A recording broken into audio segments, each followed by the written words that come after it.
यहाँको रुल्स चाहिँ पालना गरेन भने चाहिँ मान्छे गयो सकियो। यहाँको रुल्समा हिँड्यो भने चाहिँ कसैले केही गर्न सक्दैन। साउथ अफ्रिका एकदमै बवाल छ। हामीले गरिरहेको काम गर्नुपर्छ भन्ने रुल्स चाहिँ थाहा छ।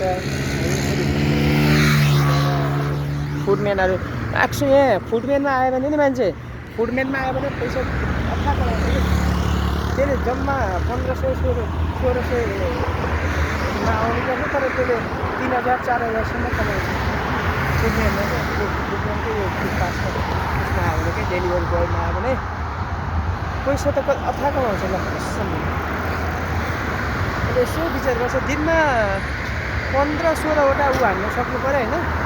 15-16वटा टिप हान्न सक्नु पऱ्यो। उसले कमाएको पैसा यसो त थाहा छ यता कतै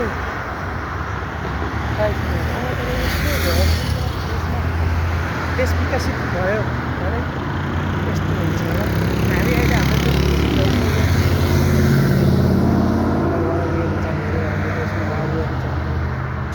देश विकसित छैन। ल हेर्नुहोस् त बस एकै कलरको ल यहाँनिर हेर्नुहोस् त यहाँनिर वाउ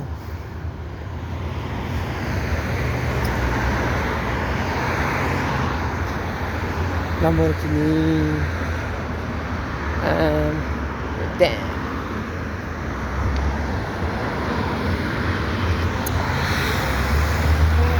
गाडी चला पैसा होना चाहिए लाइफ में।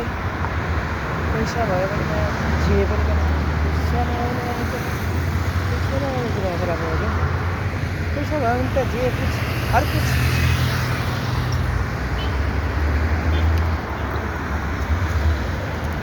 संभाल्नु पैसा छैन राख्ने घर आफ्नो सम्हाल्न सक्दैन।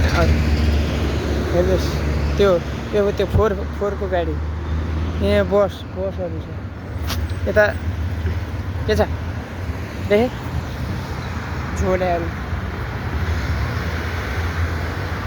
याद गर देश बनाओ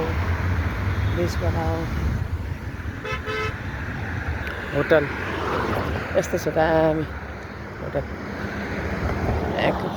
हेरेर माथि छतमा बसेर खाना यस्तो दिन पनि आए गाह्रो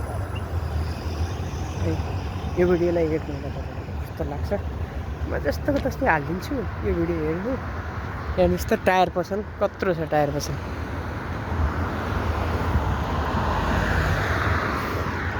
म कहाँ छु भन्नुहुन्छ होला यसलाई अस्ट्रेलिया अमेरिका जस्तो देखिन्छ। साउदी हो सऊदी अरब में देखो इधर यो नि यहाँ हेर्नुहोस् यो हिँड्ने बाटो यता रोड छ यता रोड छ तर यो बिचमा हिँड्ने बाटो छ। यो हिँड्ने बाटो छ यस्तो विकसित भने हेर्नुहोस् त लाइट माथि वाउ वाट नाइस। यहाँबाट म जान्छु तल जान्छु तलबाट अहिले फेरि आउँछु माथि। हेर्नुहोस् त पसल होटल कस्तो छ।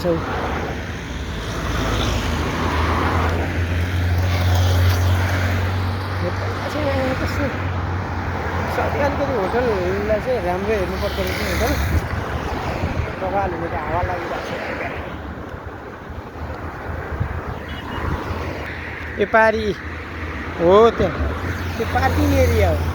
यो रोड छ रोडको पारीमा पनि पार्किङ छ क्या त्यस्तो सुविधा भएको। हेर्नुहोस् त यहाँ कताको झन्डा छ ल कतारको छ दुबईको छ अर्को बराइनको छ कताको छ है। यता झन्डा चाहिँ छ अनि झन्डा चाहिँ हिँडिरहेको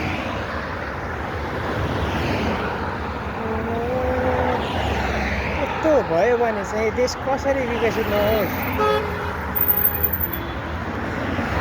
देशमा विकसित हुनको मुख्य कारण के हो त अर्थतन्त्र व्यवस्था भएन भने चाहिँ अर्थतन्त्र लथपत्र बनाइदिन्छ।